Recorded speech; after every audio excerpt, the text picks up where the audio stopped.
What is up, everybody? My name is Rebecca Johnson of Supergirl Radio. I guess I should say my name is Rebecca Johnson, and I'm one of the co-hosts of Supergirl Radio. That is what I meant to say. But just getting the live stream started here. So for this episode of Supergirl Radio, we're going to be starting a 3-part series that we're going to be doing over the next couple of weeks throughout this month, that we are going to be diving into the time period in the 1980s when DC Comics was writing stories where Supergirl was an actress on a soap opera. So we're going to be talking about the first 4 stories of that comic book run that I could find. So we're going to dive into that for this evening. So I see Morgan down below. Are you good to go? Okay. All right. So my doc is ginormous that I've put together. It's only 20 pages, though. That's a little disappointing. I thought it was going to be longer. It seemed long enough. I was like, oh, the cursor keeps getting small. Actually, I don't know. Do I not have access to this doc? Oh no! I swear I saw it the other day. Yeah, I sent it to you. So let me try again. Did you send it? Oh no, I had it restricted for some reason. Oh no! I thought I had saw it. Maybe I didn't. Maybe it never opened, and I was just like, I sense this is long. All right, try it again. See if you got it. It looks like it might have sent it to you as restricted for some reason, which I don't know why you would have been, but it says I still need access. Oh, that is bizarre. Yeah. Weird. Okay, right.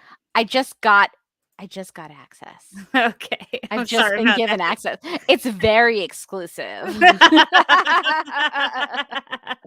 The hottest party is this Google Doc. It has everything. It has soap operas. Yeah, so I think we should get started if you've got the doc and we're ready to go. Lots to cover, lots to get into. So maybe we should just go ahead and get started. Although, I don't know, is that okay with Bunsen if we get started? Bunsen, is it okay if we get started? Bunsen, what's your favorite soap opera? Passions? He would love Passions. He's very dramatic, and he likes a little supernatural mystery. Real quick before we get started, do you have a favorite soap opera? I don't. I'm trying to remember. When I interned, the accountants used to watch soap operas. Sometimes they'd have it on in the background, and that's probably like the most I've ever watched soap operas. And I would like come up every week or I think it was like every week, and I'd be like, "Are they still at the same party?" Yeah, but I feel like maybe it was Passions. It was something wild was going on. There was like a murder at a party. Yeah, Passions had a portal to hell in the closet, which is basically all I know about it. Like a reverse Narnia situation. Oh, passions. It was short-lived, but it's very memorable. Okay, well, I suppose we should go ahead and get started, and we'll be right back.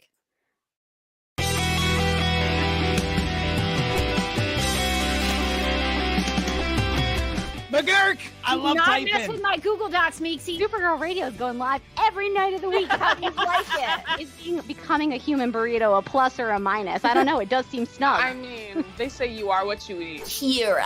I love that. So I do a podcast called Supergirl Radio, and one of our segments is Lena Luthor, Boardroom or Ballroom, because her outfit, She looks like a boss in this coat.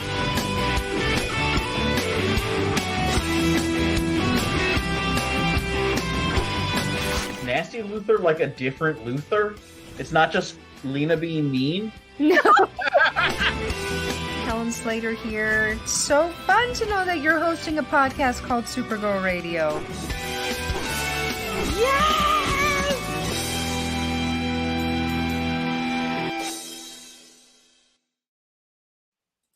Welcome to Supergirl Radio, your source for all things related to the CW Supergirl TV series and the character of Kara Zor-El. My name is Rebecca Johnson. I'm Morgan Glennon, and I'm joined here on screen by my cat Bunsen, who's trying to eat my headphone wires. Oh, again. no, not again. He is going after trying to headphone cords. Gently trying to once redirect again. him to any other activity, any other goal. No. He's on an No. endless mission to get those headphone cords. He really is. And you can tell he's not happy about the gentle redirections. You have deterred his mission. He is not gonna be happy about that. But I guess we should carry on.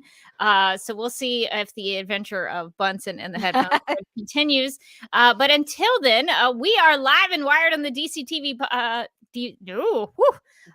Bunsen got me all distracted. And we are live and wired on the DCTV podcast YouTube channel and the Supergirl Radio Facebook page to start a 3-part series on that time in Superman family issues when Linda Danvers, aka Supergirl, was an actress on a soap opera titled Secret Hearts. Now, these were issues in the Superman family series. So this goes back to early 80s, 1981. So put that in the old time travel machine in your head. Go back to the early 1980s. Now, we would have done this series anyway because this is actually one of the best things about Supergirl, at least in my opinion. But in addition to that reason, we are also going through this storyline because Sasha Calle, who played Supergirl in the Flash movie, was also on The Young and the Restless. And I actually watched her storyline when she was on, and I was pulling for her to not be with Kyle Abbott. He was a jerk. And I was not, Don't do it, girl. I was not a big fan of Kyle Abbott, but that was a whole storyline. But before we get into any of that soap opera drama or any of the soap opera drama that we're going to discover on Secret Hearts, we need to get to the news. According to The Hollywood Reporter, it's officially the end of an era. Superman and Lois will take one final flight on the CW. So I suppose that means that the Arrowverse is officially no more after that. Are there any Arrowverse shows left? I think that was the last holdout with Superman and Lois. I think so. R.I.P. the Arrowverse. The article says, goes on to say that the Nexstar-based broadcast network, which is the CW now, announced that the upcoming 4th season of the DC Comics drama from executive producer Greg Berlanti will be its final run. The 10-episode final season, starring Tyler Hoechlin and Elizabeth Tulloch, will air sometime in 2024.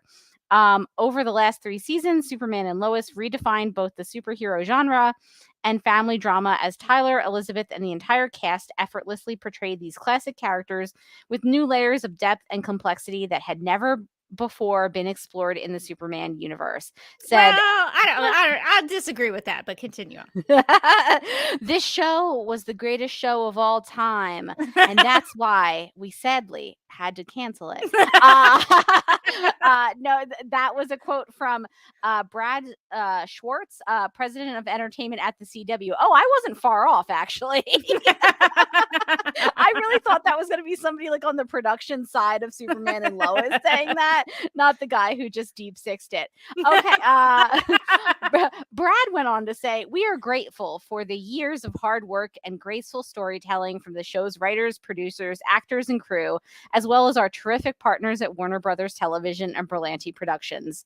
As Superman embarks on his final flight, the team is leaving us with an absolutely epic 10-episode must-watch every minute farewell to one of the most legendary CW families ever. We're so psyched about it," which is why we canceled it. Feels like the subtext, which is a weird quote. But it says the decision to conclude the superhero drama comes as producers at Warner Brothers TV are clearing the decks of its DC comic shows that fall outside of the universe currently being constructed by James Gunn.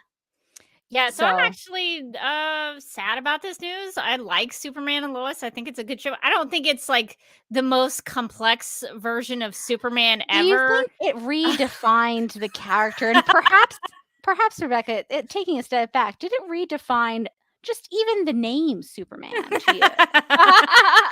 They were like, I feel guilty about canceling this show, so let me just go ahead and like gild that lily. Let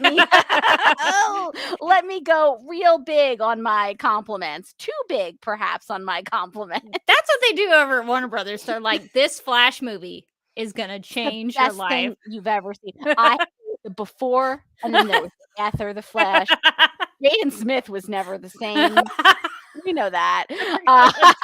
Yeah, I feel like they could have just been like, this is a good show. And, we're sad to have to cancel it. But instead, they were like, this was the best show ever created about superheroes. Let's all calm down. I will say it was a good show. The acting was good. The writing was good. The cinematography was very good. And I have enjoyed it immensely. Lana Lang actually gets storylines, and she's actually one of my favorite parts of the show. So I'm a little sad that we're not going to get more Lana Lang, which is something I never thought I would say. But that is what is happening with Superman and Lois. So at least they're going to get a season to close it out. And so they'll know ahead of time that they're going to be ending it and hopefully give the show a good into its run. So also we have a little bit of news from the Hollywood Reporter related to the Flash movie. We joked about the Flash movie earlier, but now we have some news about it. So Nicolas Cage weighed in on the debate over the use of artificial intelligence in movies and had some critical words about his brief cameo in Warner Brothers' The Flash. On the subject of AI, the Renfield actor told Yahoo Entertainment that he had a rather dim view of the technology. AI is a nightmare to me, Cage said. It's inhumane. You can't get more inhumane than artificial intelligence. I would be very unhappy if people were taking my art and appropriating it. Unquote, I guess, quote unquote. Yet it wasn't AI, Cage said, that was responsible for his cameo in last summer's The Flash. The film envisioned a younger Cage as a multiverse version of Superman that was inspired by Superman Lives. It looks like there's a Hollywood Reporter error there. Inspired by Superman Lives, Tim Burton's Man of Steel project that was famously canceled before it could get off the ground in 1998. In The Flash, Cage's Superman was fighting a large creature with red lasers coming out of his eyes, I guess. Oh, so the large creature was a he. Okay. Okay. I would imagine that if it was a big spider that was weaving a web, I would assume it would be a female spider, but that's neither here nor there. But the actor says this was very different from what he actually shot for The Flash.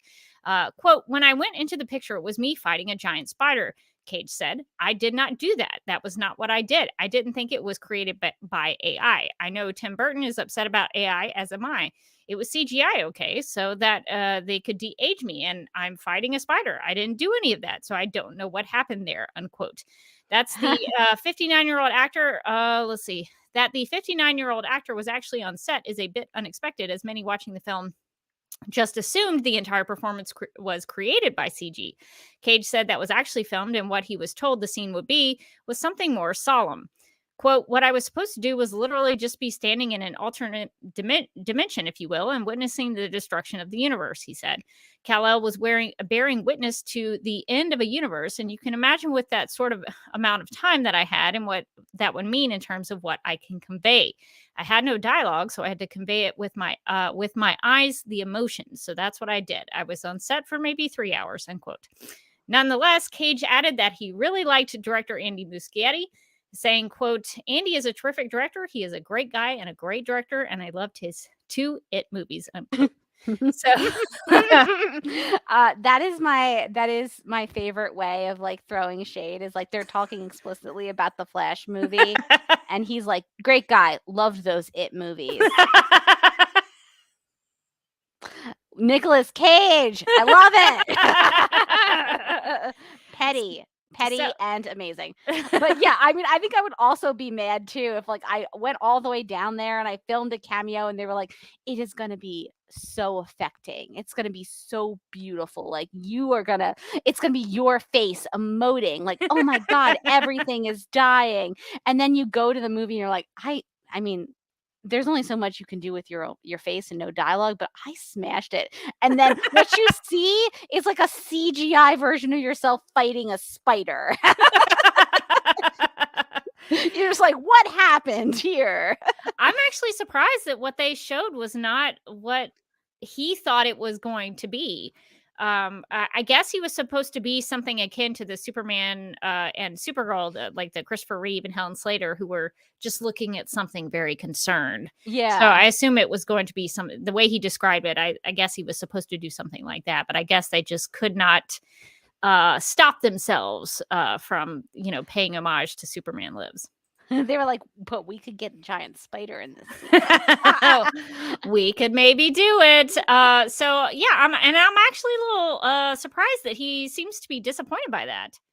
I thought he would maybe be glad that it got made in some way.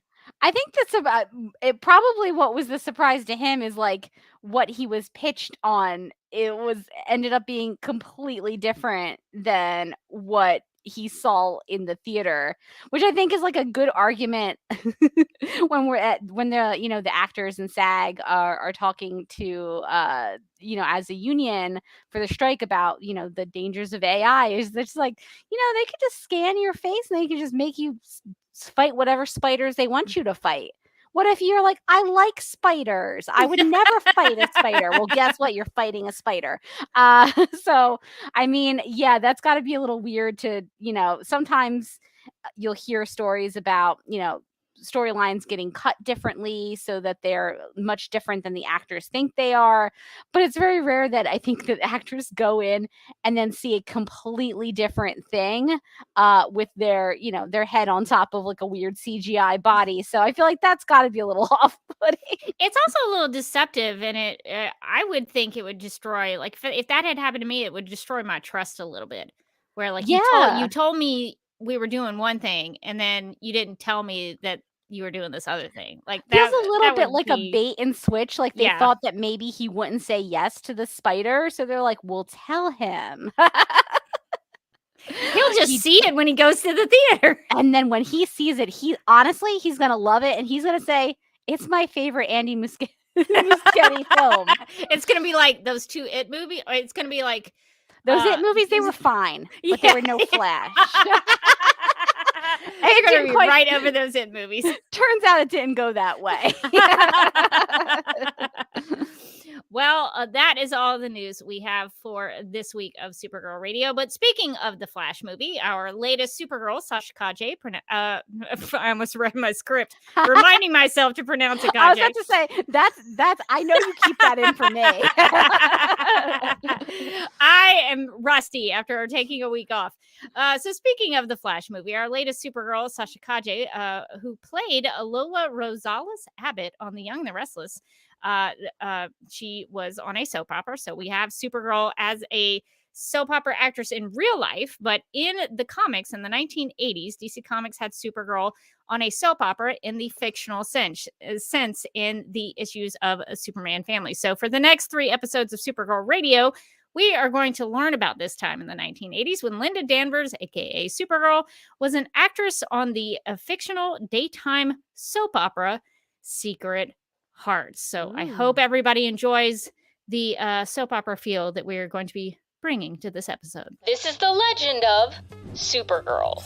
Her origins were born in the fiery destruction of the planet Krypton and the sole surviving city of Argo. When kryptonite radiation decreed death for Argo, the daughter of Zor-El and Allura, Kara, was fired toward Earth, and her parents faded into the survival zone. But destiny smiled upon Kara, as cousin Superman took her in hand and trained her for her forthcoming role as Supergirl. By the time her parents were released from their exile, Kara had established her identity as Linda Lee Danvers, adopted daughter of Fred and Edna. In this identity, she has pursued careers in broadcasting, acting, and as student counselor. Now, the legend moves onward as the Girl of Steel makes the super switch to New York. So we are going to be starting with. Funky. Yeah, it was funny. I tried to find something 1980s, but that was the most retro that I could get. I liked it. It immediately put me in the zone. I'm ready. Well, the first issue that we're going to look at from Superman Family is Superman Family number 208. And at the start of this issue of this Superman Family number 208, titled The Super Switch to New York, Linda Danvers is working at New Athens Experimental School. Having recently saved some people from twisters as Supergirl, Linda shows up late for work, as you do after you save some twisters. Her boss is pretty mad about it, and they have a verbal altercation. Now, Peter Barton, a theater producer and former Hollywood agent, just happens to be nearby when this happens, when Linda and her boss are having this big fight. And he witnesses the fight and admires Linda's fire to stand up for herself. He thinks that's a great quality for her to have. And Peter Barton wants Linda to be the new shrew of soap opera Secret Hearts because the leading lady of the series, actress Laura LaRue, has recently quit the show. Fed up maybe with it's because they kept calling her a shrew. Yeah, maybe so. Maybe so. She's like, that I don't like that term. Wait a minute, I didn't sign up for that. Fed up with Mr. Pierce, Linda's boss, Linda quits her job at New Athens Experimental School and wants Peter Barton, the what did I call him? The theater producer and former Hollywood agent. She wants him to set up a screen test for her for Secret Hearts. Needing some advice and feeling guilty for doing something she wants to do by testing for this soap opera, because how dare Linda do something for herself, right? Linda, aka cousin Kara, as Clark refers to her, uses super ventriloquism, my favorite superpower, to contact Superman, wanting to meet. Supergirl and Superman meet up in airless space using a communication method akin to radio waves to talk to each other. Sure. Cousin Superman encourages Supergirl to give it a shot as an actress. So he's like, well, we talked it out. You give me all the details. I think you should go for it. So time for a career change, Clark says. Don't let that guy get you down. You're Yes. so much more than us. You could be that true. I don't know if that's a compliment or not, but it seems like cousin Superman has approved this life decision for her. What if it was really passive aggressive that he told her to go for it? He's like, oh my God, actually, I can see you as the shrew. I see it so clearly. Car, you have to do it. You were meant to be this shrew. Car just doesn't pick up on it. She's like, thanks, that's what I thought. That's so encouraging. Well, it's a good thing that Linda has Clark's approval because the Secret Hearts producers loved the videotape that Linda sent in. In less than 1 week after her blow up with her boss, Supergirl makes her way to New York City as a newly hired television actress.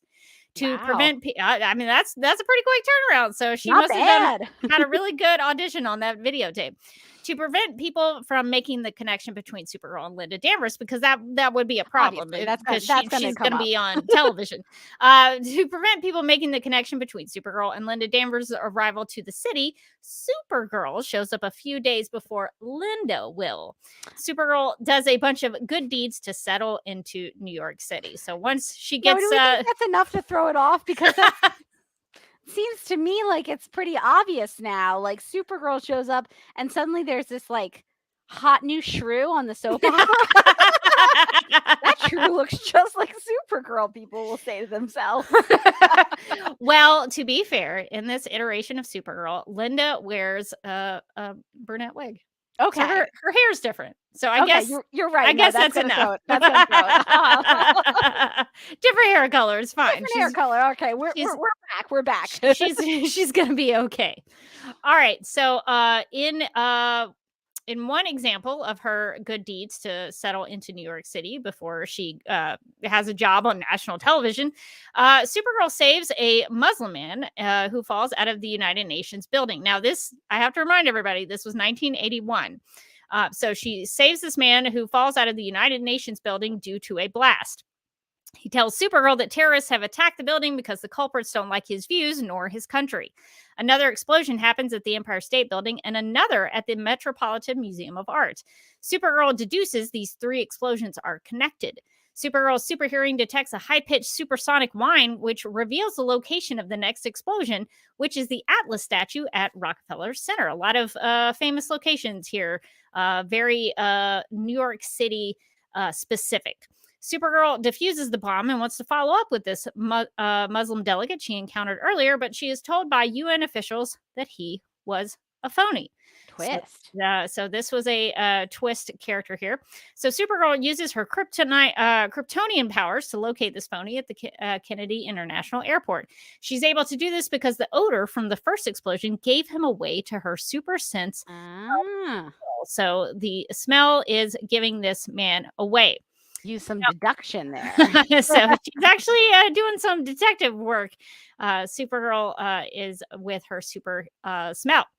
A week after Supergirl finds the terrorist, Linda Danvers goes to the New York Galaxy Communications Building, which is the same company that Clark Kent works for as a newsman, because he too is on TV. So it's what's going on? The 80s. What a wild time. This is not a great way for superheroes with secret identities to behave, but this doesn't feel like it. This is what they do. So she goes to the New York Galaxy Communications Building and meets Alan Ward, who is the producer of Secret Hearts. While she is there, she reads over and signs her acting contract to star in the show. So she is signed up. She's ready to go. She's got her contract settled. She is ready to get on TV on Secret Hearts. Do you think that she had a lawyer look over that contract, or do you think that she just like super read it and was like, seems great? Now, the issue does not mention a lawyer. Yeah. But maybe Supergirl, she's got super intelligence. I feel like she's probably earned a law degree. She just doesn't maybe like physically have it. The law once or twice. Yeah. She's super read, like super sped through like all these law books and looked at it. Wouldn't it be great if like the super family had like a lawyer on retainer that we just never see? That would actually be really smart, given a lot of the destruction that they can sometimes cause. You would think that they would need a lawyer somewhere to really defend them when some things go haywire. So to my knowledge, no lawyer involved, but she has signed the contract. This is kind of like put me down a rabbit hole too, because like I just realized that Marvel has like at least two lawyer characters. But I was trying to think if DC had, because like Marvel has obviously Daredevil and She-Hulk, both of which are lawyers. So if anybody gets into like a sticky contract situation, they can always just call She-Hulk and see how that's going. But like, do the DC heroes, is there like a lawyer hero somewhere in there? So there's Harvey Dent, who he's a legal mind, but he's often of two minds, and usually in the villain category. He's probably not somebody that like the heroes are going to feel comfortable being like, hey, would you look over this contract? He's probably like, sign it. Let me flip this coin and decide. Yeah, exactly. Like, I feel like I don't want to sign it now. Yeah, so that's a great question. That's the only one I can think of. A thing that has never occurred to me until this very moment is that like Marvel has more lawyer superheroes than DC. I'm gonna have to go down a rabbit hole on that. DC has a lot of law enforcement characters, but not a lot of lawyers or judges that come to mind that I can think of. So that's a great question. Well, Morgan, would you like to take us through Superman Family number 209? I sure would. So in Superman Family 209, which was titled Strike 3, You're Out. So dramatic already. The issue opens with Supergirl flying around New York City, complaining about how much her new Greenwich Village apartment costs. She apparently did not do some research on this before she got here. I like that this is like just a universal experience of like trying to live in New York, even as a superhero soap opera shrew. You're still gonna have the very expensive cost apartment. of living is high. Yeah. Wait, 3 rooms cost almost $1,000 a month. Okay, that's a good deal. Now I just lost sympathy for her. 3 rooms. I can't even. The mind boggles. Well, I don't know if that's like 3 bedrooms. Okay, 3 rooms it makes a little bit more sense. Like it could be like a kitchen, a bedroom, like like a living area. Okay. So it does not specify 3 bedrooms. If it was a 3-bedroom apartment that she was complaining about, first off, girl, sit down, calm down. She's like in Kansas. I could get a whole mansion for this. Also amazing, those 80s prices. Really, what a throwback. $1,000 a month as an expensive rent. She can afford it though because she's making more money since she signed a contract to appear on Secret Hearts. Okay, so we've established that she signed that contract, and possibly no lawyers saw anything the matter with it. She's making a lot of money though. Making a lot of money, able to afford either a normal sized or a huge apartment in Greenwich Village. Unbelievable. Supergirl returns to Linda Danvers' apartment, small or giant, but she is too excited about starting her new acting gig, so she decides to go out on the town. That's right, she's earned it. But of course, even though citizens flatter her as gorgeous and call her a foxy chick, which is the only way, those are the only 2 ways that you could actually address somebody in the 80s in New York. This is like a little known fact. You were either gorgeous or a foxy chick. Also, I should point out the way gorgeous is spelled, which I love. It's GORRRJUSS. Because she's gorgeous. Oh my gosh. So she's having a great time. But New York City's still a big 24-hour city, and that means it has crime. No rest for the wicked. She hears someone in trouble and goes to investigate. The new Teen Titans live in New York City, and they could probably help out with this too. But Supergirl can help out occasionally. She's listen, I can pitch in here. Yeah, the new Teen Titans were pretty popular, I think, at this point. So there's always that question, well, why didn't she just ask them for help? It's fine. They both cover the city. We're just getting it out of the way early, pretty early on here. Does she eventually like meet them and go like, hey, I live over in the Greenwich Village. My apartment's massive. Want to come over for a party? She invites the Teen Titans over. They're all just partying in her apartment. So the trouble turns out to be a kid who knocked an older lady down and stole her shopping bag. You might be thinking that the kid is a teenager, but the way he is drawn, the thief very much looks like a grown adult man who escaped into a subway train, opens up the bag, and finds that there was no money in it. Kid, crime don't pay. And by kid, I mean grown adult man. Supergirl stops the train and confronts the thief, who stupidly tries to fight her. That's a rookie mistake. He takes a swing. Why would he do that? He takes a swing at Supergirl only to miss because Supergirl moves at super speed to avoid his punch, causing the man to knock himself out. This guy's not having a good day. Supergirl returns the bag to the older lady and ponders her new exciting life in New York City that doesn't disappoint in having something to do. She's like, this is already amazing. She's definitely like the person who just moved to New York and like, oh my God, did you know how late everything stays open? They call it the city that never sleeps. I love the idea is like Cara is like a recent like New York transplant that was like, bagels here, am I right? Meanwhile, there's crime running rampant throughout the city. Somebody's like running in the background. She's having like a religious experience with a bagel. The Teen Titans will get it. Yeah, it'll be fine. The next morning, Linda makes her way into the GBS studios and up the elevator to the 15th floor. Linda will be playing the part of Margo Hatton. Hatton? I've been saying Margo Hatton in my head. Okay, good. Margo Hatton on Secret Hearts. So Linda is greeted by Alan Ward, who's the producer of Secret Hearts, who introduces her to quite a few people. So, I mean, lots of introductions right away. Remember these names. Yes. And these are all important names. So, like, memorize them. So she meets Greg Gilbert, the writer of Secret Hearts. Cindy Walters, who will be playing the big sister to Linda's character on Secret Hearts. Hal Kyle, who plays Dr. Randolph Bridges and the love interest of Linda's character on Secret Hearts. Love interest is a generous description, as we will discover. Oh my goodness. She meets Henny Peters, who is the script girl who keeps up with all the script changes on Secret Hearts. And she meets Jeremy Kane, the director for Secret Hearts, who insists that Linda call him JK. And he's like, call me JK, and that's not JK. Yeah.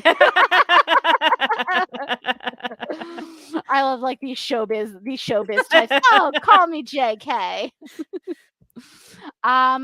So JK brings Linda up to speed on the Secret Heart storyline. Her character, Margo Hatton, lost her husband in a hunting accident. Margo has come to Fairport to stay with her sister to get over her tragedy. So now Linda has 15 minutes to study the script and be ready for rehearsal. This feels right with soap opera acting. So Linda has 15 whole minutes to now get a hold of her character, find her motivation, and memorize all those lines. That might seem like a quick turnaround, but remember, Supergirl has a photographic memory. Please, Dr. Bridges, I'm not ready for a new romance. Certainly not so soon after Gary's death. A pretty girl like you, Margo, should never be alone. Doctor, I came to Fairport to get over my grief, not to begin a new affair. Goodbye. I'm sorry I ever came to you.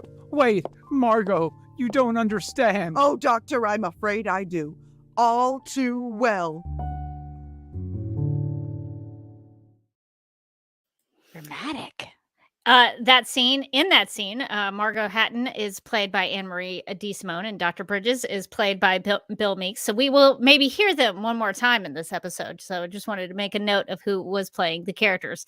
Now, this first rehearsal goes really well for Linda. She's actually nicknamed the new queen of the soap. So she took over this shrew's part, and she became the new queen of the soaps.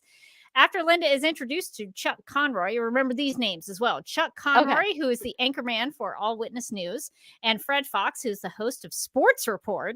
Okay. Linda and Greg, who is the writer of Secret Hearts, as we discovered, go to a local deli for bagels and lox lunch, which seems like a very New York, that far off. very New York treat. Linda's like, bagels, am I right? So she's really digging into the New York City culture. She's a New Yorker now. Linda finds out that Fred Fox, the host of a Sports Report, he's popular. People like Fred Fox. Greg tells her that he is the biggest name in sports. Fred Fox, a big deal. He's a big deal. So just remember that. Greg also tells Linda that there is, quote, a quality about you that's special, very special, unquote. So Greg, I have lots of thoughts about Greg. Calm down, Greg. Oh, you're so popular. Well, no, that's calling you gorgeous on the street. So Linda realizes that Greg is hitting on her, and while he is cute, she thinks, she considers him to be, quote, too pushy, unquote, for her. Good for you, Linda. At 7 a.m. the next morning, Greg shows up to Linda's apartment with breakfast and to help her move her furniture because it, quote, would have been too heavy just for you, unquote, which seems thoughtful given that he doesn't know that, she's Supergirl and has super strength. So Greg, her new friend from Secret Hearts, has come over to help her move some of her stuff in. A 7 a.m. drop by is very aggressive. Let me just say that. Very, very confident. Greg is very confident. So Greg has come over to hang out with Linda at 7 a.m. in the morning. And while hanging out at Linda's place, Greg turns on the TV and starts watching a Yankees baseball game where a fight breaks out among the players. So, I have gotten them on the wrong order here. I think we are here. Yes. So a fight breaks out among the players in this Yankee games that he is watching. So Linda flies off as Supergirl to go help with the baseball game riot by using water to act as rain to cause both teams to flounder while the police handle the issues. So she's doing her part and leaving some of it up for the local authorities to help out with. After the rain that Supergirl caused ends, the players don't remember fighting.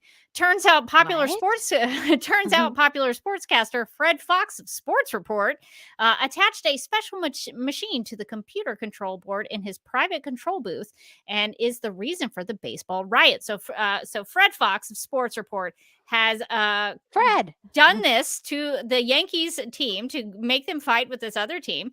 And Fred Fox, because Supergirl interfered, he vows that if Supergirl interferes with his work again, she will die. So this is really intense from Fred Fox of Sports Report, but he is not happy that Supergirl has stopped his plan that he's got going on with his show. So Linda returns to her apartment with Chinese takeout that she cooked with her heat vision because the restaurant wasn't moving fast enough.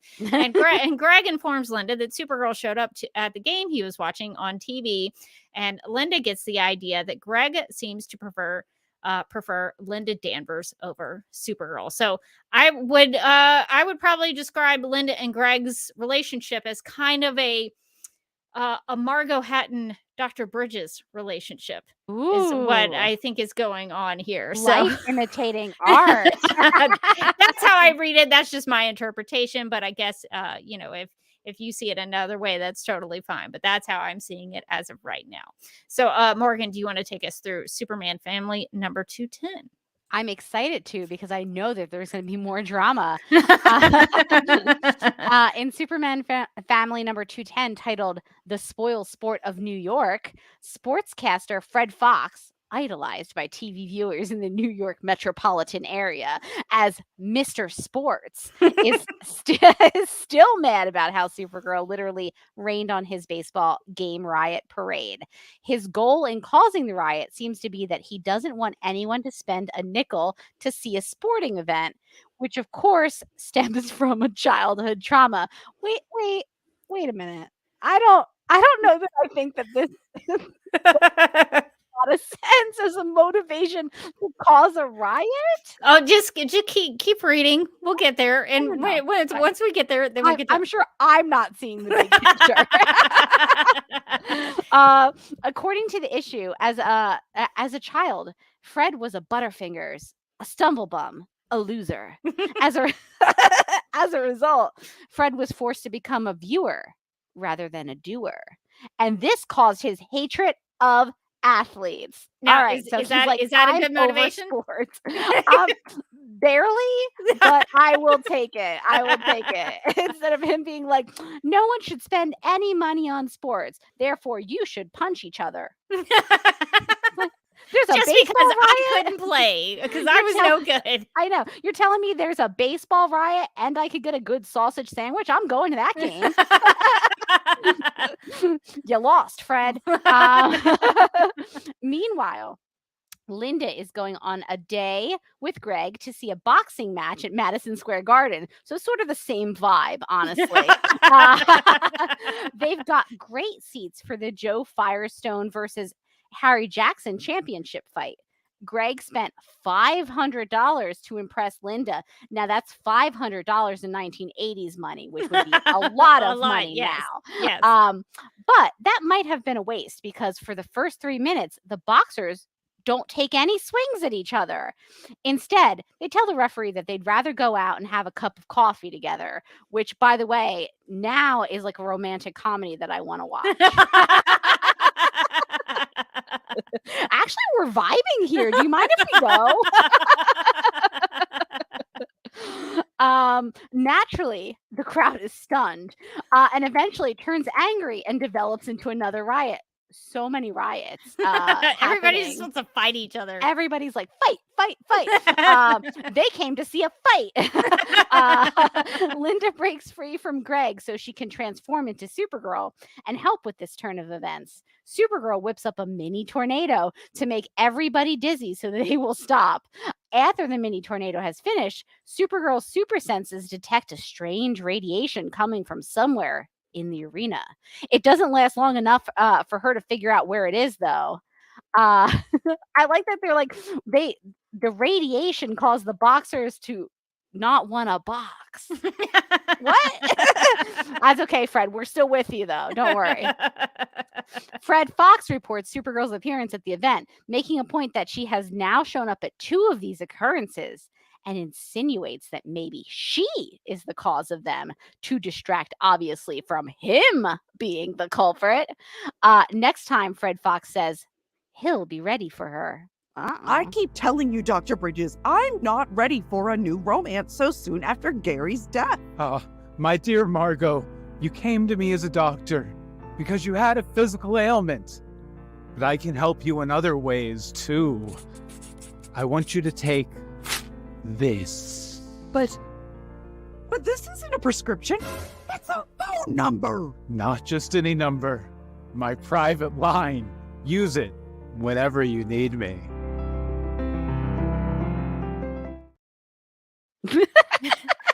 Dr. Bridges gives me real Greg vibes. So Dr. Bridges is not ethical at all. She's like, I actually need this prescription. Like, could you stop playing with me? He's like, just call me, girl. No, I can't take that to the pharmacist. Margo needs to find another doctor, I think. Margo, it's time for you to ask around. See if your friends like their primary care physician.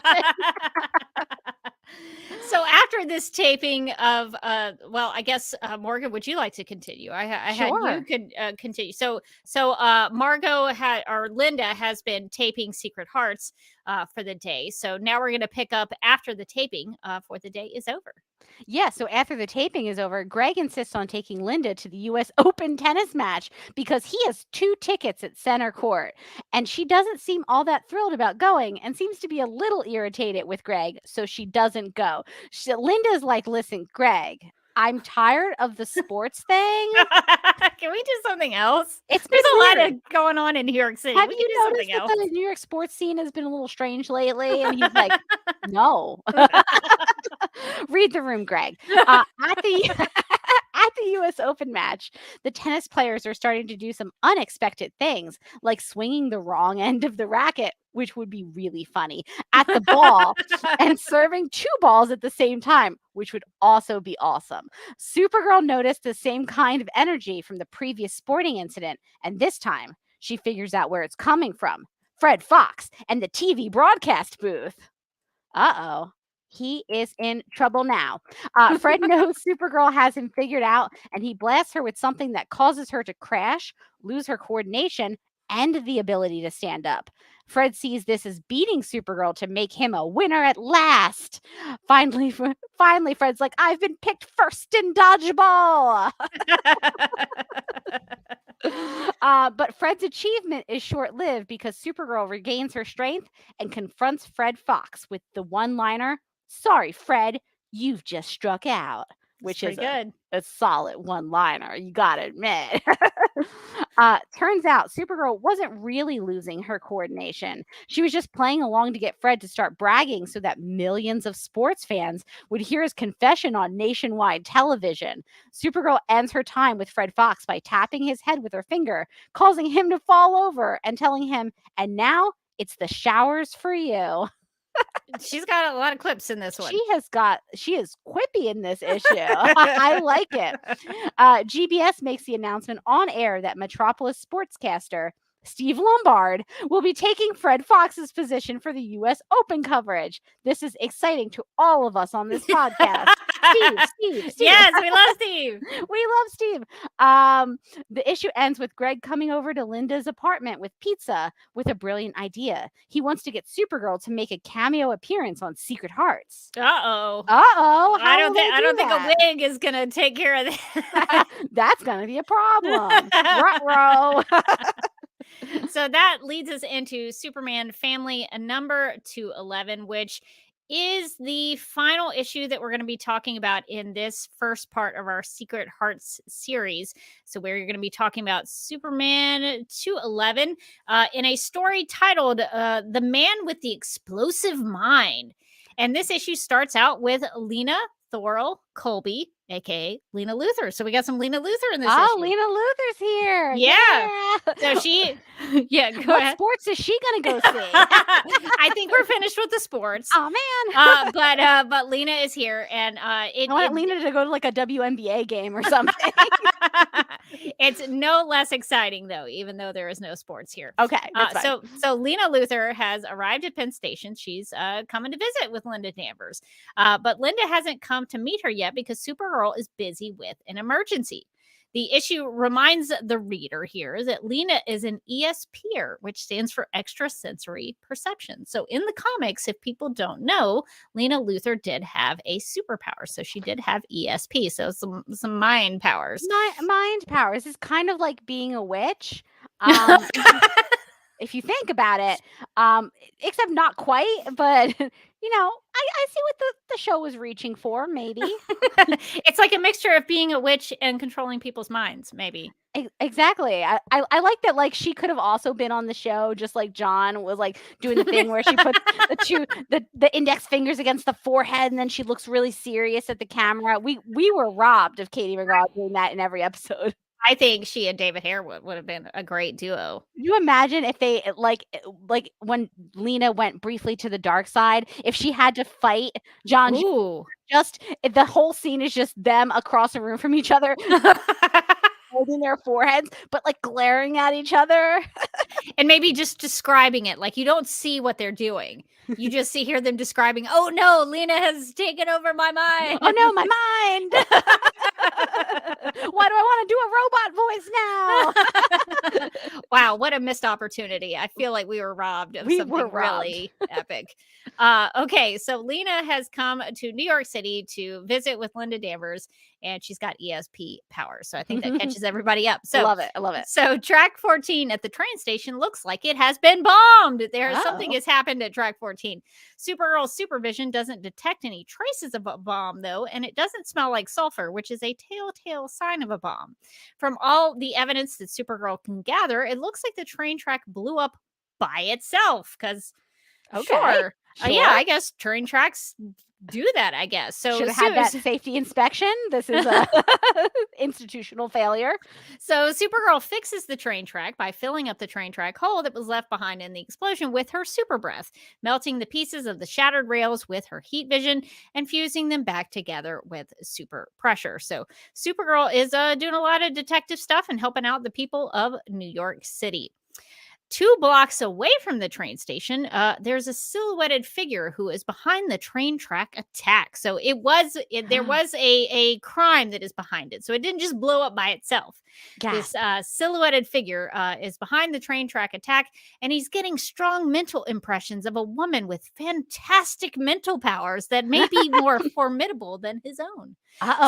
So he scans Lena's mind to learn more and realizes that he can use her to eliminate the threat that Supergirl poses to him. He learns that Lena has known Supergirl for several years and that Lena has dimly perceived that Supergirl has many secrets. So do you need perception for that? It's literally a secret identity.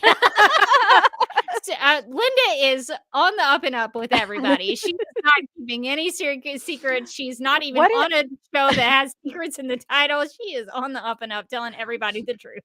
What if Lena's ESP powers were like the one girl in Mean Girls that's like, there's a 30% chance that it's already raining. Like, I can sense that you have secrets. It's like, yeah, I mean, yeah, I'm a superhero.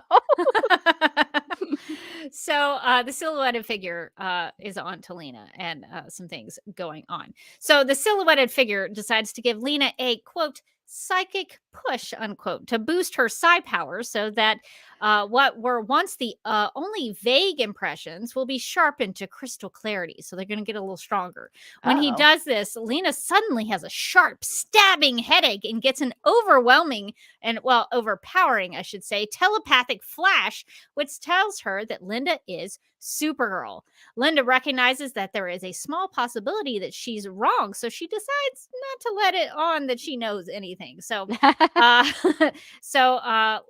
Linda and Lena have a shared secret now. So there is a bit here where Lena is recognizing that Linda is Supergirl. So because job opportunities in Stanhope are limited. So Stanhope is where Lena comes from, also where Linda would have met her. They kind of hung out in Stanhope, but now they're both in New York City. Because job opportunities in Stanhope are limited, Lena is moving to New York City. Her FBI agent husband, Jeff, has died and left her as a widow. This is very soap opera-y. Left her as a widow who is entitled to his pension. Lena and Jeff have a son who is staying with Jeff's mother while Lena is in New York City looking for work to cover the costs that the pension doesn't, because we've already discussed that things in New York City are much more expensive. So Lena's going to have to find a job to cover for that. I just imagine like Lena finding an apartment being like, oh my God, Linda, it's so nice. It's got like 2 rooms. My bedroom is also my living room.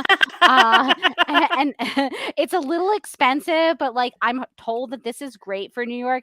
And then Linda's like, oh, great. Like you don't have like 3 bedrooms. That's what I found.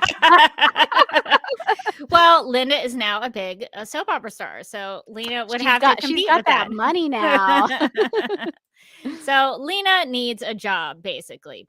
So Linda has used her Secret Hearts connection to get Lena a job as writer Greg's secretary on Secret Hearts. So they're going to be kind of working together. So fun. So Linda's going to be an actress on Secret Hearts, and Lena's going to be the secretary for the writer of the show, Greg, who keeps hitting on Linda pretty hard and taking her all to those athletic events.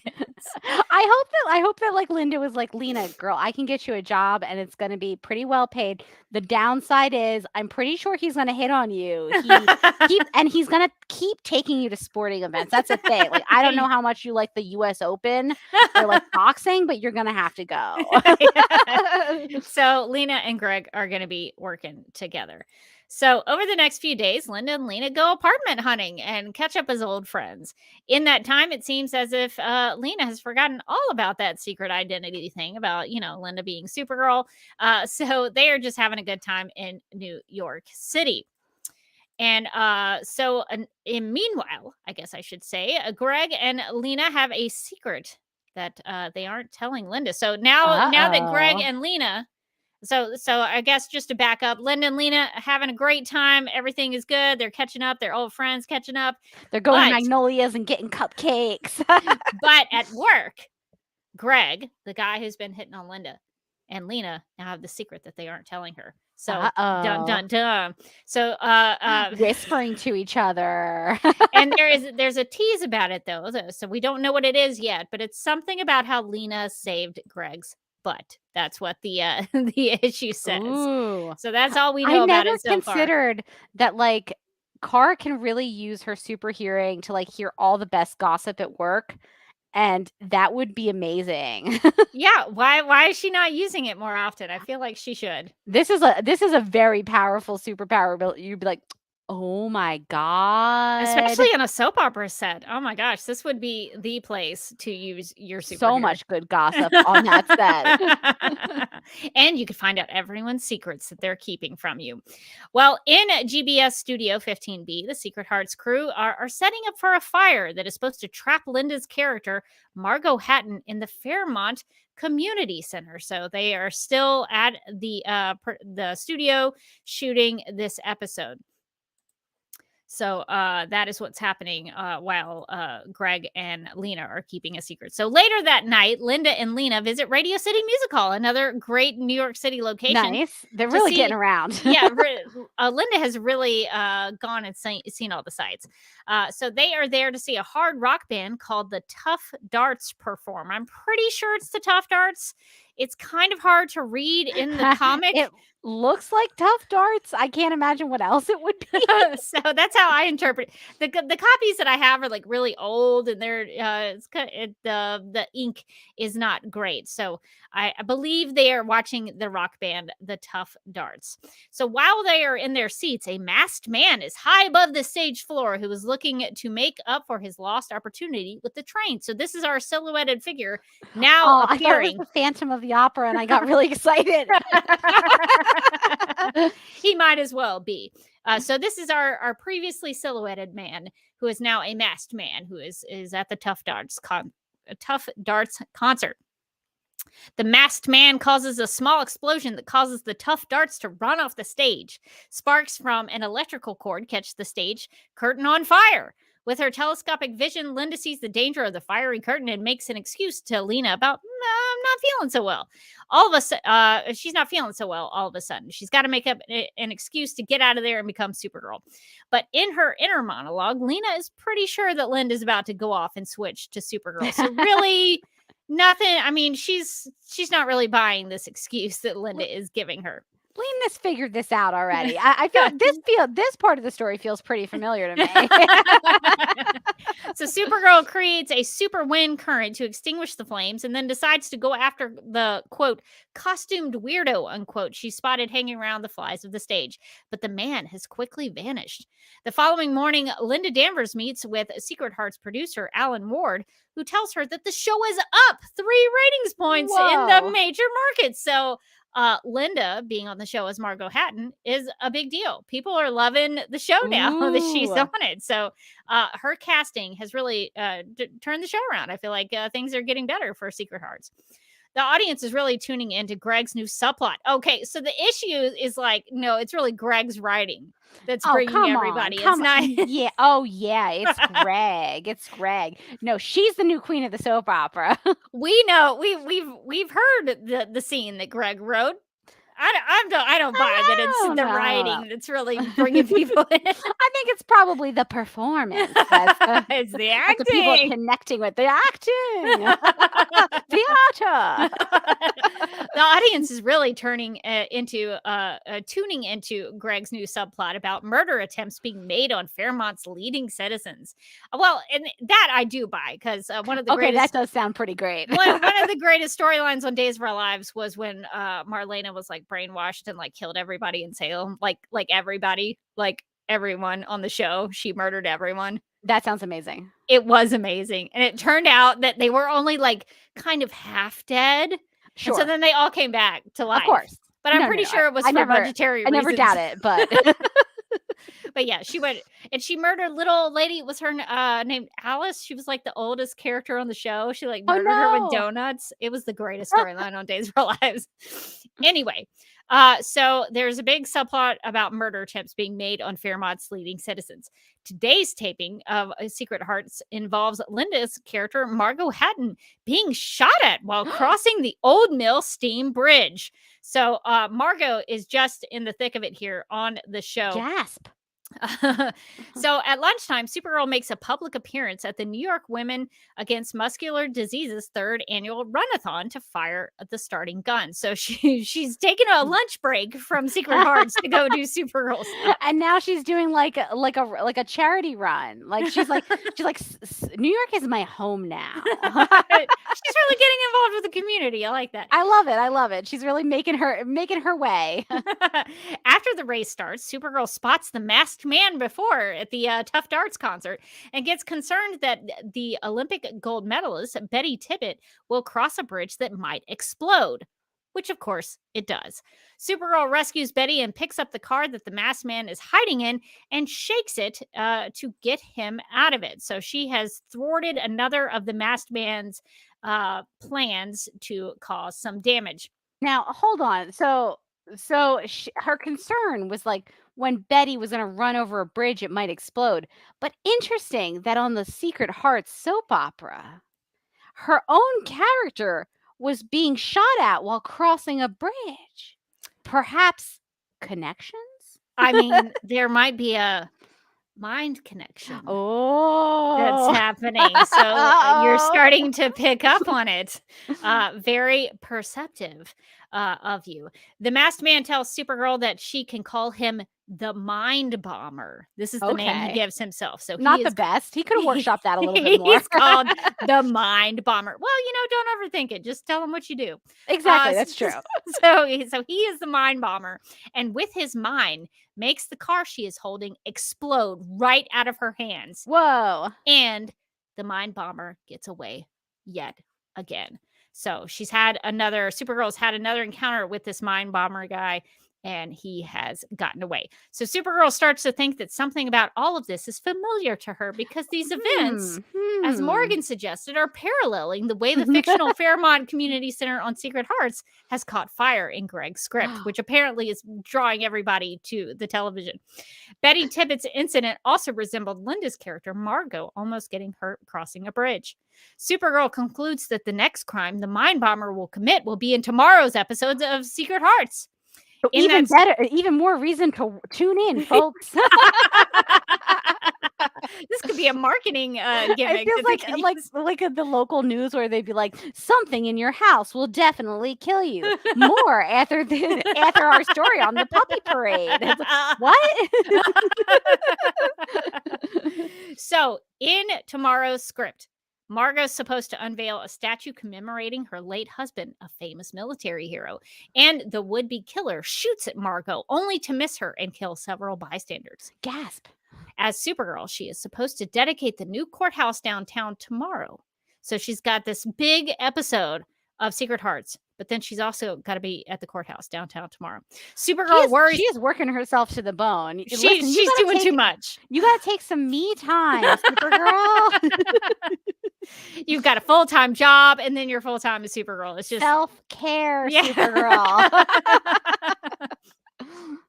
Supergirl worries that if she shows up at the dedication, dozens of innocent people will be killed.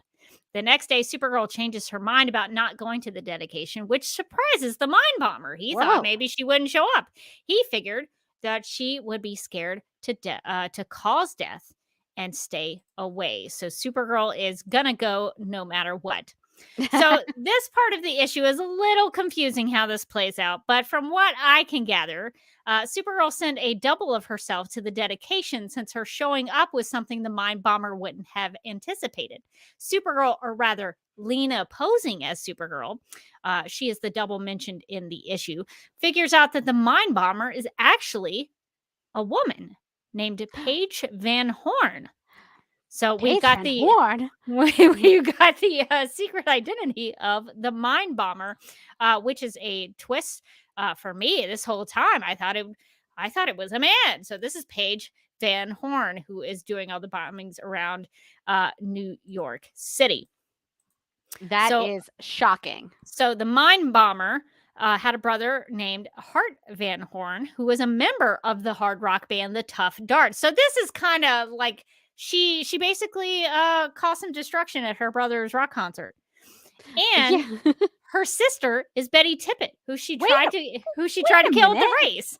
Oh, so this is like a weird family thing. a lot of family drama here. This is family drama. This is Thanksgiving you don't want to go to.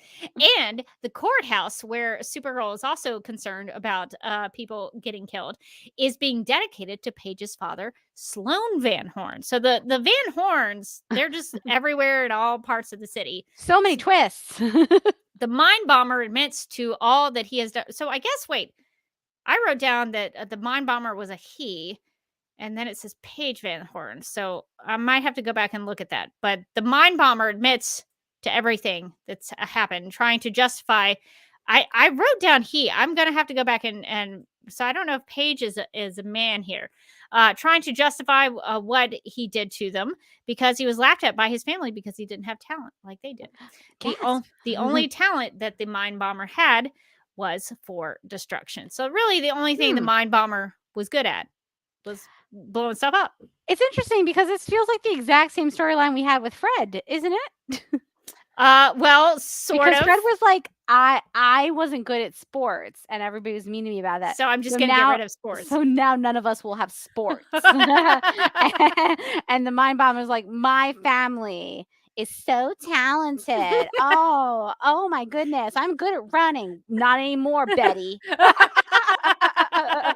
So kind of like Fred Fox. So these people don't have any really. I think they need like a support group for therapy. We need to get Kelly in here to run a support group.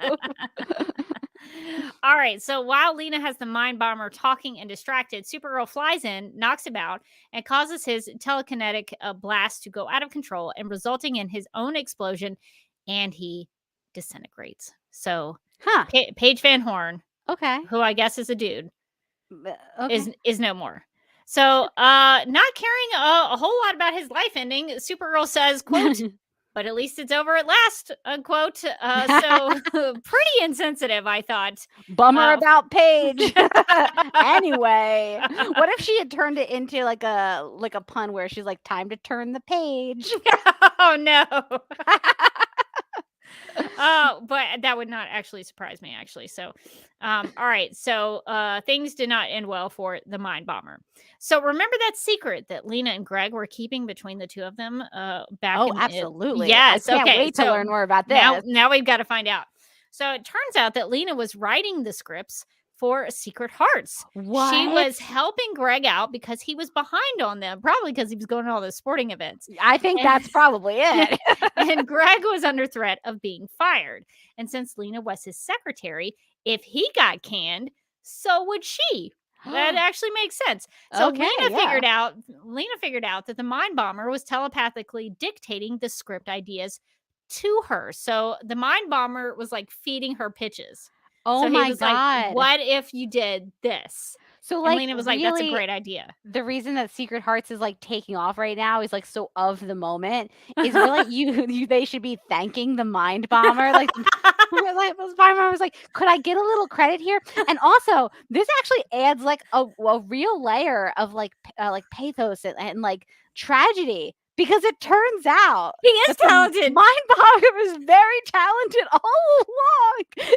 If the mind bomber had just believed in himself, he would be such a great scriptwriter for television. It's so sad. This is a tragedy. What a waste of talent. Just a real tragic ending for the mind bomber. The great television scripter. Just is no more. So we will never get any really high. I wonder if the ratings go down after the mind bomber disintegrated. I can't wait to find out. So Lena and Linda wonder if the mind bomber didn't actually die. And now there's a villain out there who knows Supergirl's secret identity. And I've got to queue up another video. So more importantly, though, now that Lena knows that Linda is Supergirl, where does that leave them? Good question. And Supergirl will start getting the answer at the same time she learns Greg Gilbert's tragic secret and comes up against BlackRock for the first time when the next issue of Superman Family hits the stands. So those are the stories of Superman Family number 208 through 211. So we will continue this storyline as it progresses for the next 4 issues the next time on Supergirl Radio. I went on a whole journey there. I mean, that was wild. The twist of the mind bomber being the real writer of Secret Hearts during its renaissance in the public's perception. I didn't see that coming. I mean, the audience is really never going to know. Really who and Greg's taking all the credit, and Greg's like, yes, this is my genius. No, it's not. It's that weird psychic guy's genius. And partially Lena for pinning it down and distributing it. So so RIP to the mind bomber, one of the greatest soap opera writers in history. Well, before we get out of here, I just wanted to hop into the chat. Since we were recounting the story and going through it, we didn't have a lot of time to hop into the chat and see what people were saying. Brian says Superman family was my introduction to Supergirl. With it, I think this is a great way. What a great way to get into to be Supergirl. introduced. What's interesting about this series of comics is that Supergirl is the leading story in the issues. So Superman family, if you don't know, is a couple of stories within one issue about different parts of the Superman family. So you might have a Lois Lane story, you might have a Clark Kent story, you might have a Jimmy Olsen story. And so these issues that we're going to be talking about are always the first story in there. It's like the first one that you turn to when you open it up. So I think says a lot about the Supergirl stories, that they were a priority for these issues. So I liked that. Brian also says, I briefly watched General Hospital when Luke and Laura were huge. It was a big time in soap opera history. I have watched a little bit of General Hospital, but I'm more of a Young and the Restless, Days of Our Lives, All My Children fan. So I can't speak much to a General Hospital. Let's see. Brian also says it's crazy that Clark Kent and Linda Danvers spend so much time on TV. Yes, I think it's a very strange direction to take them in. Let's see if we can see anybody else talking about the comics. Rachel says, still can't believe Kara being a soap opera actress was never mentioned in the Flash movie. You know, it's funny. I don't know that I saw anybody talking about that just within the promotion of the Flash movie. I don't remember seeing any articles about it or anybody. It's such a fun fact. I think it's a rare known, like, I don't think most people know about it with Supergirl. When I found out about it, it turned into my favorite thing about Supergirl, but I didn't know about it for a long time. So maybe people didn't know, but I really wish there had been more of a discussion about Supergirl being a soap opera actress when Sasha Calle was Supergirl in the Flash movie. Let's see.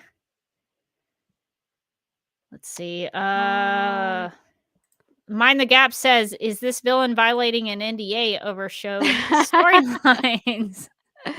How dare you give away what we're going to do next on Secret Hearts by doing the crime in real life? That is a great question. I don't know legally how that would work. He'll have to go talk to Harvey Dent about that. Because the villains we've well established, have their own lawyer. And Harvey Dent, as we've established, is the only one in DC Comics lore that we know of. So actually, I see a comment from the chat from Venkata who says, Icon Dakotaverse Augustus Freeman is a corporate lawyer and DC superhero that I remember. Oh, okay. Well, we'll have to look this character up. I'm not familiar with me neither. August Freeman, Icon August Freeman. I'll have to check that out. Thank you But for apparently the tip. There is one.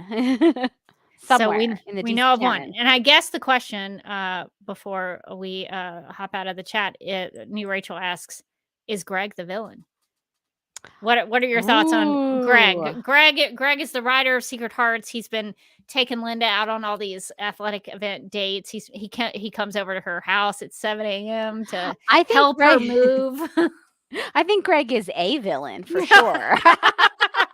Because, in some ways, it feels a little bit like Greg's her boss, right? Like, Greg is writing the storylines for her character, and then, he's just kind of showing up at her doorstep with bagels, uninvited, being like, hey, let's go to the U.S. Open, the most romantic sporting event you can imagine.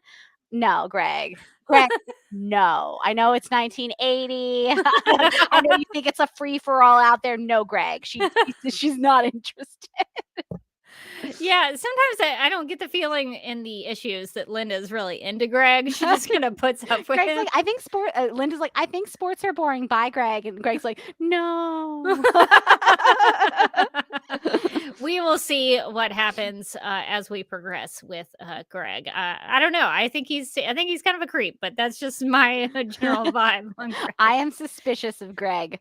I saw a fun comment from Rachel who says, it's really funny that Kara is depicted as brunette in this series and Lena is blonde, but in the show they switch hair colors.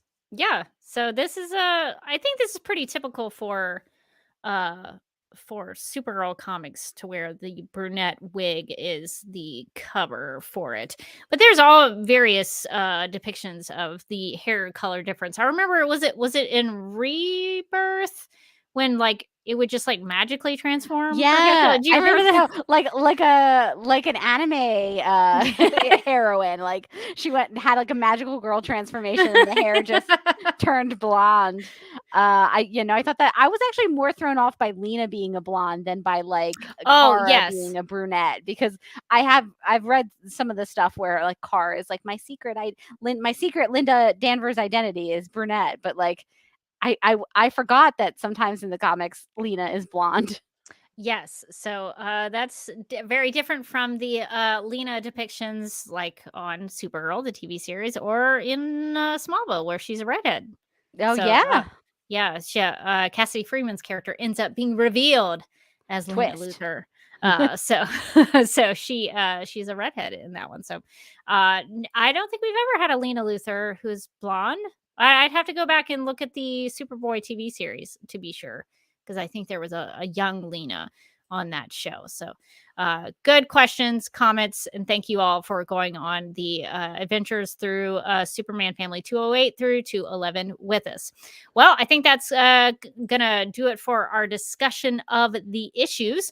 So now we need to get to some Supergirl Radio and some DC TV podcasts plugs. If you would like to contact Supergirl Radio, you can post a comment on our website at supergirlradio.com. You can email us at supergirlradio@gmail.com. If you'd like to leave us a voicemail, you can call us at 678-718-7252. You can like us on Facebook and follow us on Twitter and Instagram, all at Supergirl Radio. You can listen to us on Apple Podcasts, Stitcher, iHeartRadio, Google Podcasts, Radio Public, Podchaser, and Spotify, where we also have a Spotify playlist that includes music featured on and inspired by the CW's Supergirl TV series. We are listed on DC's fan page, which you can find at dccomics.com/DC-fans. If you like what we do, we encourage you to give us a rating and write us a review on Apple Podcasts. If you enjoy our Supergirl Radio live streams, make sure to subscribe to the DC TV Podcast YouTube channel and hit that notification bell to get notified when we go live and wired. DC TV Podcast also has a TeePublic store, so if you're in need of new DC TV related t-shirts, tank tops, sweatshirts, onesies, mugs, notebooks, pillows, or stickers, go to supergirlradio.com and click on the TeePublic store link at the top of the page. Hello, and thank you for calling the DC TV Podcast Hotline. Please listen carefully as some of our menu options have changed. Supergirl Radio? Press 1. The Flash Podcast? Press 2. Legends of Tomorrow Podcast? Press 3. The Lithuanian Room? Press 4. DC on HBO Max Podcast? Press 5. Stargirl Podcast? Press 6. Superman and Lois Radio? Press 7. Green Lantern Podcast? Press 8. The Sandman Podcast? Press 9. Justice League Dark Podcast? Press 10. DC After Dark? Press 11. For all other inquiries, please stay on the line and the next available agent will be with you shortly.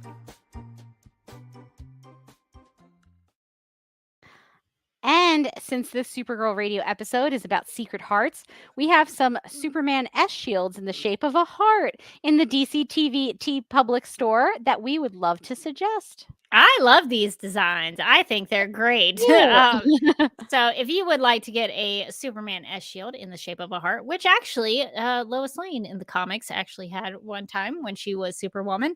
So you can do that. You can go to the DC TV Podcast TeePublic store and check those out.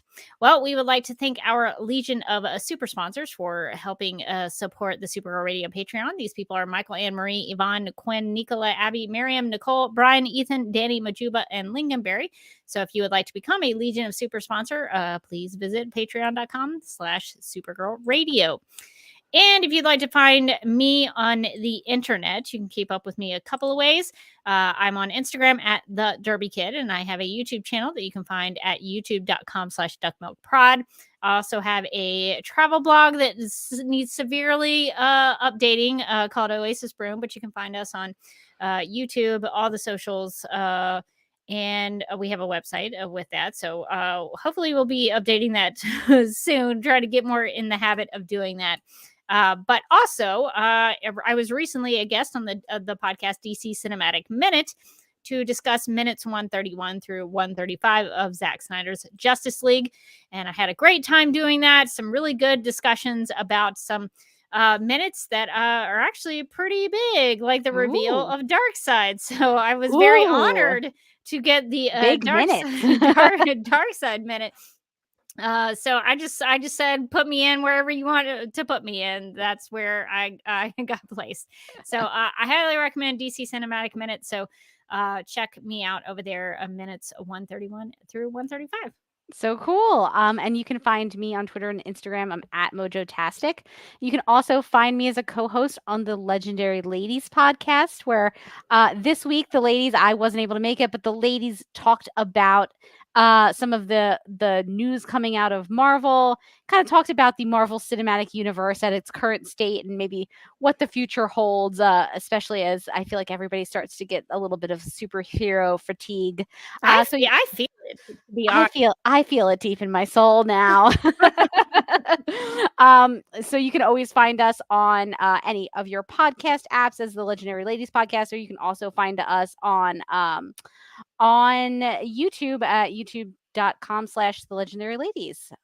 Yeah, I highly recommend the podcast, and I'll definitely be checking that episode out about the superhero fatigue, because aside from Superman Family Comics, I'm always ready to. Me too. But I think there is a discussion to be had about that, because I think we have to recognize some of the things that are happening. But anyway, on that downer note, that's going to do it for this episode of Supergirl Radio. But until next time, I'm still Rebecca Johnson. And I'm still Morgan Glennon. And stay tuned for the next installment of Secret Hearts.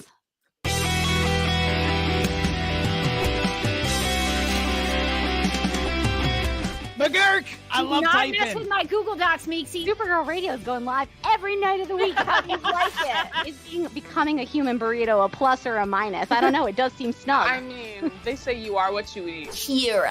I love that. So I do a podcast called Supergirl Radio, and one of our segments is Lena Luthor, Boardroom or Ballroom, because her outfit, she looks like a boss in this coat.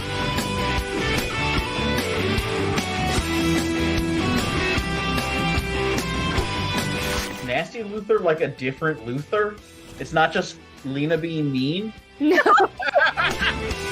Helen Slater here. So fun to know that you're hosting a podcast called Supergirl Radio.